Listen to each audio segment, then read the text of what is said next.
Welcome back to Sojourner's Quest, and today we are going to be reading Matthew chapter 9, English Standard Version. Jesus heals a paralytic. And getting into a boat, he crossed over and came to his own city. And behold, some people brought to him a paralytic lying on a bed. And when Jesus saw their faith, he said to the paralytic, quote, "Take heart, my son, your sins are forgiven." And behold, some of the scribes said to themselves, "This man is blaspheming." But Jesus, knowing their thoughts, said, "Why do you think evil in your hearts? For which is easier to say, 'Your sins are forgiven,' or to say, 'Rise and walk'? But that you may know that the Son of Man has authority on earth to forgive sins." He then said to the paralytic, "Rise, pick up your bed and go home." And he rose and went home. When the crowd saw it, they were afraid, and they glorified God, who had given such authority to men.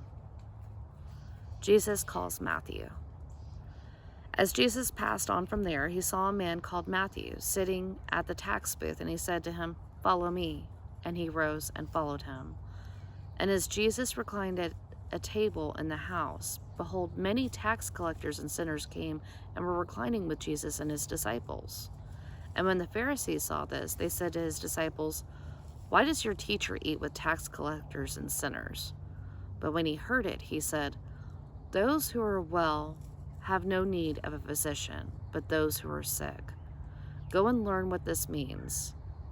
I desire mercy and not sacrifice, for I came not to call the righteous, but sinners."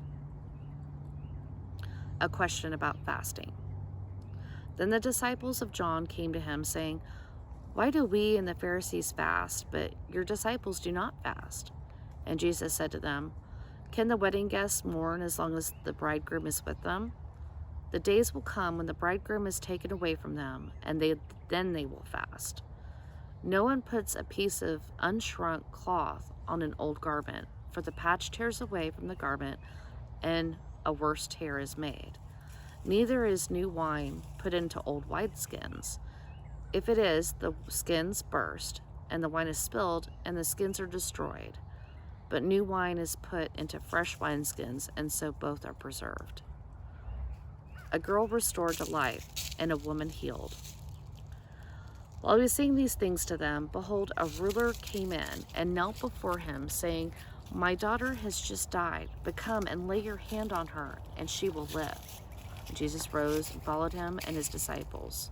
And behold, a woman who had suffered from a discharge of blood for 12 years came up behind him and touched the fringe of his garment. For she said to herself, "If I only touch his garment, I will be made well."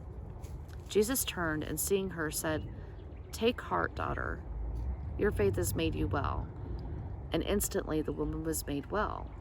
And when Jesus came to the ruler's house and saw the flute players and the crowd making a commotion, he said, "Go away, for the girl is not dead, but sleeping." And they laughed at him. But when the crowd had been put outside, he went in and took her by the hand, and the girl arose. And the report of this went through all that district. Jesus heals two blind men. And as Jesus passed on from there, two blind men followed him, crying aloud, "Have mercy on us, Son of David." When he entered the house, the blind men came in to him. And Jesus said to them, "Do you believe that I am able to do this?" They said to him, "Yes, Lord." He then touched their eyes, saying, "According to your faith, let it be done to you." And their eyes were opened. Jesus sternly watched them, see that no one knows about it. And they went away and spread his fame through all that district. Jesus heals a man unable to speak. And as they were going away, behold, a demon-oppressed man who was mute was brought to him.